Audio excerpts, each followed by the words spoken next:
Hello, everyone. My name is Elena, and I'm going to talk today about what I've learned from several studies I've done with players of games about how to identify problematic microtransactions in games and hopefully how to avoid designing them in. And before I go any further with my presentation, I just wanted to say that it's really great to be able to present at this conference, and it's a really great initiative, and just a huge thank you to the organizers for making all this happen. So first of all, I'm sure many of you are already familiar with the topic of microtransactions, but just so we're all on the same page, I'm going to do a quick overview. So what I mean when I say microtransaction is I'm talking about the practice of monetizing games through uncapped and repeated in-game purchases. So this means that there is no restriction on how much you can spend on this feature in the game. And quite often these features are found in free-to-play games. So that means that the game is accessible for free upfront, and then the onus is on monetizing the game by getting people to spend in the games, and that is how the revenue comes about. And microtransactions can be aesthetic, which means they can constitute on spending on something for a character or to get a different character and just something to change the appearance of the game, or they can be functional, making the game easier by spending, given an advantage over competition, buying extra items that give extra abilities, things like that. And while this way of monetizing is hugely profitable, it's also been subject to a large amount of negative discourse.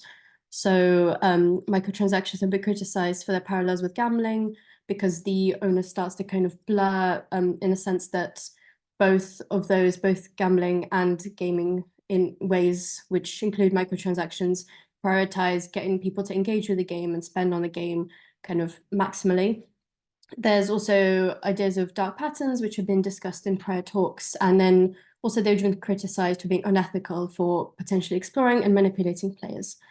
So that's kind of the broad context, but it's impossible to discuss what problematic microtransactions are without acknowledging that they exist within quite a turbulent context of how games are perceived as a whole and kind of attitudes towards how games are monetized. So first of all, they're by far not the only symptom of games being perceived negatively in society. So a big example of that happening previously is the idea that games contribute to violence and aggression.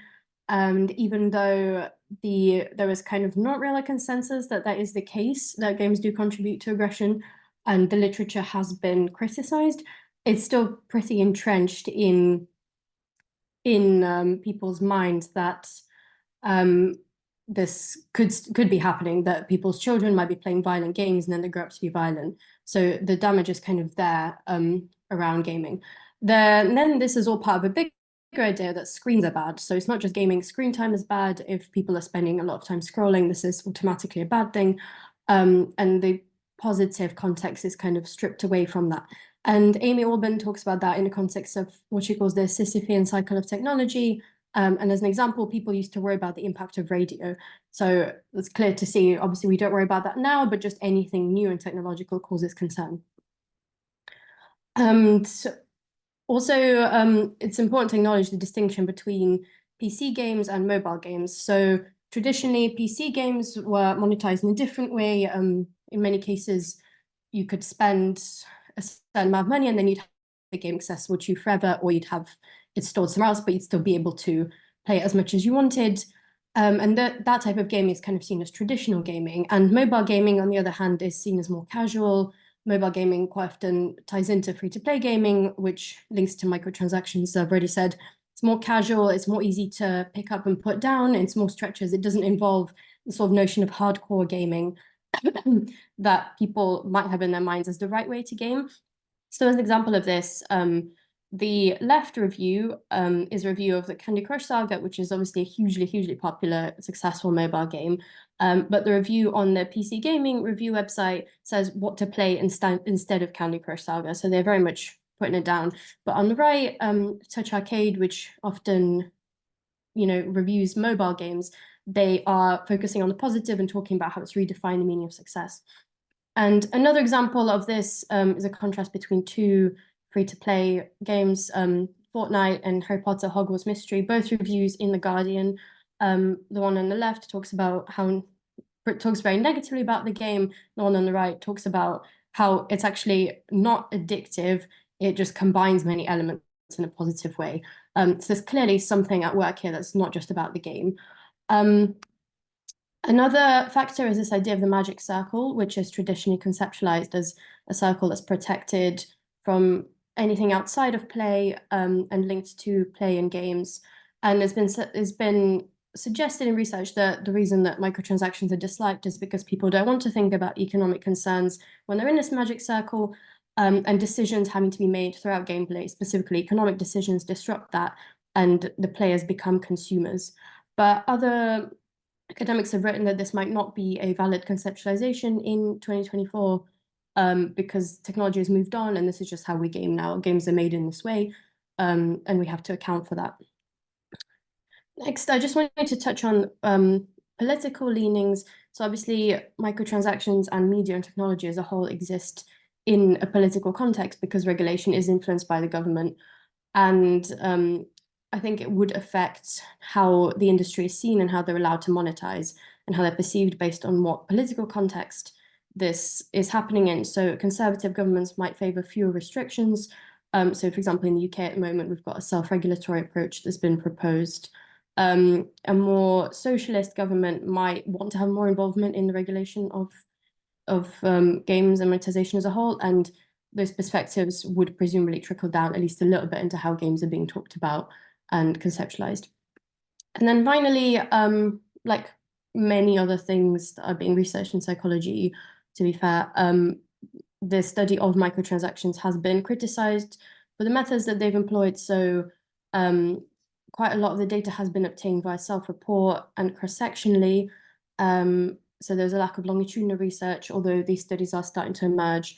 In situations where data has been obtained and is objective, there are discussions about conflicts of interest. So if a large gaming body has shared their data with you as a researcher and you're researching well-being linked to how they monetize their game, can that be independent and what are you getting out of that collaboration? There's also a lack of control groups because it's very difficult to do research where you can have a control group because it exists in such a broad context. So all in all, it's a difficult context, but I would like to try and provide some specific guidance on how you can assess whether the way the game has been monetized, specifically in the case of microtransactions, is problematic or whether it is something that can be done ethically. So having heard all of that, you might be thinking, well, can microtransactions even be a problem? Why are we having this conversation? So I'm just going to briefly highlight, in short, yes, and just some briefly highlight research that has talked about this. So obviously, we have loot boxes, which is a whole separate issue, and they have already been linked to gambling and potentially other problems. But this talking about microtransactions more broadly, so study of patterns by King et al. Found that certain monetization systems could be characterized as unfair exploitative, and other research found that there are links between spending on microtransactions, disordered gaming, specifically in high spenders. And moving on to my own previous work with players that I've mentioned, I've based these ideas on, I've learned that players identify many types of microtransactions as unfair or misleading or aggressive. They dislike specific types of microtransactions, so those that create inequality, that stop them from progressing in the game or make them feel like they're not bringing value into the game. The microtransactions, that is, so they've spent on something that's not actually adding anything to their game.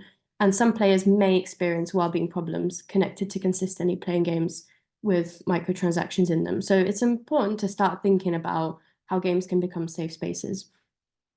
And to also contextualize kind of how I thought about the idea of problematic in this context. So I considered public health approaches, which quite often are unique to their context, but do focus on kind of the assessment of the problem, what the time frame is, who the affected group is, what the scale is, and then kind of base their decisions of what is a problem around that. And then looking at some problems in other media use and regulation around that. The common thread is kind of an effect for well-being or contribution to negative behaviors, including on a societal level. So something like bias, or maybe like an introduction, tampering with voting, for instance, that would be a problem. And also an impact on significant number of people or vulnerable populations. So the guidelines that I've created for identifying problematic monetization, there are 5. So I'll go through them in more depth now. The first, a microtransaction to be considered problematic should have a measurable effect. So specifically, that means, does a specific monetization element influence a change in player behavior or well-being? And does this hold consistently across different players? And this is where kind of more advanced, complex research comes in. So we need to figure out a way that we can conduct longitudinal research around microtransactions and their effects, including control groups to really understand whether interaction with a specific microtransaction can cause a problem for well-being. Because if so, then that's clearly an area of concern if interacting with the way something's been monetized is problematic.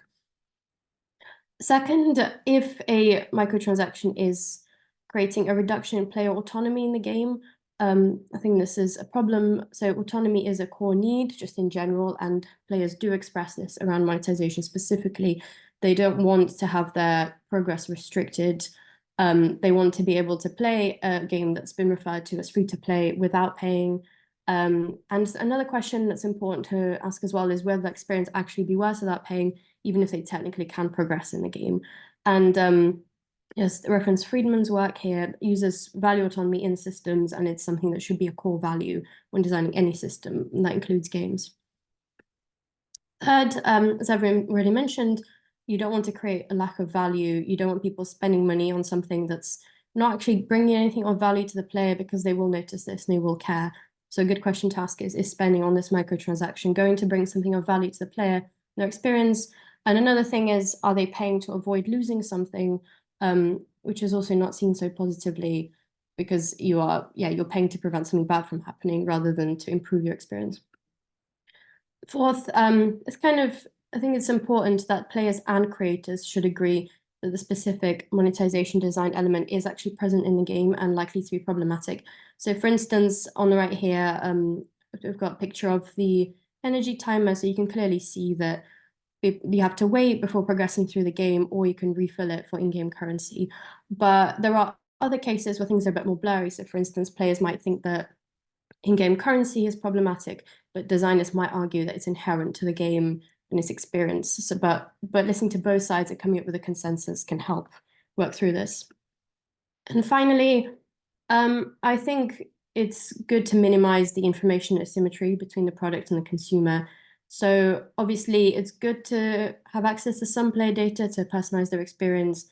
And in our modern world, it's kind of a core part of anything. But if people are being flagged as whales and their data is being used to personalize monetization or tactics to get them to spend, that's where it starts to get problematic, because you don't know why these people are spending, you don't know who they are, and you don't know if personalizing the spending around them might lead them to experience harm. So I think minimizing this as much as possible would be a good place to start. So I've talked about how to identify these microtransactions if they're problematic, and how to start thinking about this in design to avoid it. Now I'm going to address how to do this a bit more practically, maybe throughout the design process. So who can do this? I think anyone who has anything to do with game development can think about this, think about how it fits in with the monetization strategy of the product. Any academic researchers can start thinking also about how game monetization ties into other things like player experience, player communities, because it does fundamentally affect the game on all levels, and it affects players, even if you're studying a different aspect of games. In terms of when this can be implemented, so this diagram is taken from Flanagan and Nissenbaum's Values at Play, and they suggest kind of talking about setting the values for the games consistently, starting from early on and then kind of iterating on it, hence the circular diagram. I think the same is true for monetization. So if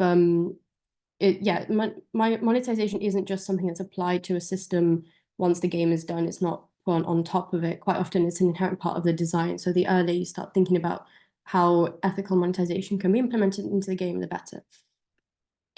And I think that includes involving academic researchers in the design process and the assessment of the game, because it's, as I mentioned earlier, you want to understand what sort of effects the microtransactions are having. and whether there is evidence for this. I think it's also important to involve game creators from all levels of the company, because sometimes people have different perspectives based on what their role is, and it can also help with managing creative and financial tensions. Sometimes the people making financial decisions aren't the same people who are making the creative decisions, and that may cause a discrepancy into who believes what is ethical and can actually possibly influence how the game's being created. And I think finally, the most important thing involving players, obviously most development cycles already do this, but what I mean by this is involve them specifically to ask them about monetization at an early stage in a development, but also just listening to conversations that are happening. And that doesn't necessarily mean a specific game or a specific point in the game release, but just as a whole, what are players liking? What are they talking about negatively? What are the trends? What are communities wanting? I think it's really important to have that in mind when developing microtransactions. And I think also important to note that to be truly ethical in game monetization, especially in free-to-play games, you have to be proactive. Especially now that we're in the UK, at least, are talking in a self-regulation climate. I think it's presumably easier to not make first moves on removing certain types of monetization to argue that is broadly okay and it's within the limits. But to be really ethical, I think you have to be a leader, not a follower. You have to really think about how monetization might be affecting people, and if there's any potential that they might be spending money that they might not want to spend, and it's about taking that step. And finally, I just wanted to say, well, I've been doing this and working on this presentation and the associated paper. I was thinking that it would be really good to have more kind of a shared resource specifically on microtransaction research, and to think about how we can move forward with pushing this field forward and in identifying any possible effects, and possibly even creating some kind of physical resource. I know this ties into what the organizers and the Ethical Games Project has been doing as a whole. So as well, if anyone wants to kind of talk to me about working on this deeper, please do reach out. I would love to work on this more. Thank you. Thank you so much, Elena. We have like 3 minutes for questions, but I don't see any open questions so far. Do we have questions among the panelists? Or maybe attendees who would like to ask the question verbally? You can raise your hand.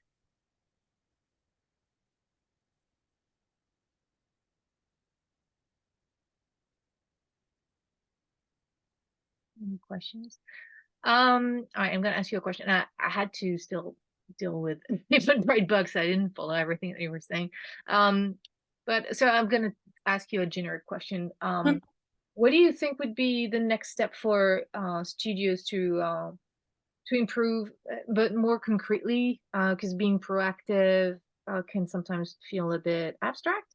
What would be a concrete next step that they could do? I think just kind of identifying, kind of auditing any games that they're working on already have that they can make changes to, and really sitting down and thinking, are there any elements of this game being monetized that has the potential to be perceived negatively? And what is really kind of the trade-off in having this monetization in my game? Is it being, maybe perceived negatively by some players? Do we have any people who are spending alarming amounts on it? Why could this be? And kind of, yeah, essentially doing like an audit of the monetizations being employed and thinking, is this feature doing more harm than good? Possibly, can we replace it with something else, for instance? Thank you so much. Are there any other questions? I still don't see any questions. Well, thank you so much, Alina. Thank you.